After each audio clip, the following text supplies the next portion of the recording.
Basin wala ka nakasmile sa inyong tapad ha. Patawin po din mga tapad. Smile. No, ayan pa. Smile and the world will smile to you. No? So, importante yun kayo mga igsuon ang inyong pagkatawa para lami, bago katawan ta, lami man ang ato ang bation kung naay mag-smile sa atua. No? Ingat pa ang pulong sa Ginoo mga igsuon sa Deuteronomy chapter 7 verse 6. For you are a people holy to the Lord your God. The Lord your God has chosen you out of all the peoples on the face of the earth to be His people, His treasured possession. No, bilihon kayo ta sa tumoy nga Dios mga igsuon. Tungod sa kadaghan nga tawo, usa ka nga iyang napili, usa ka nga niya karon nga kabuntagon alang sa panaghiusa nga pagdayeg o pagsimba sa atong buhi nga Dios. Amen. Inayong tapad, bilihon ka sa tubangan sa Dios.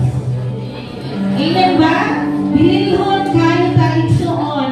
Ingat pa din na, you are His treasured possession. No? Bilihon na, bilihon kayo sa iyang mga tubangan. Ikaw na aning karon. No? So, nanagiusa ka sa pagdayeg o pagsimba sa atong buhi nga Dios. Angay po natin siya na pasalamatan. Tungkol guys, no?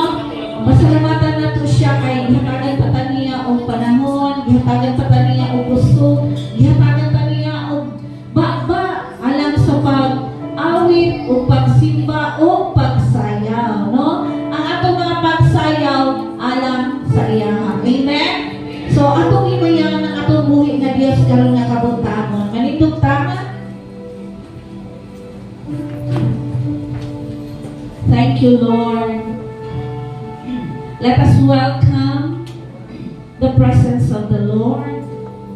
Hallelujah. Oh, Jesus. Holy Spirit, niyami karon nga kabuntagon. Kita nimo Ginoo ang naa sa among kasing-kasing. Kita nimo Ginoo ang naa sa among matag una-una. Lord, ibutahan o Dios sa among matag kaugalingon karon nga takna. Ang gusto mi nga modayeg sa imuha, gusto namo ka nga mapahimuon. Pinaagi sa among pagdayeg o pagsimba, pagsayaw o pagpakpak. Busa o Dios,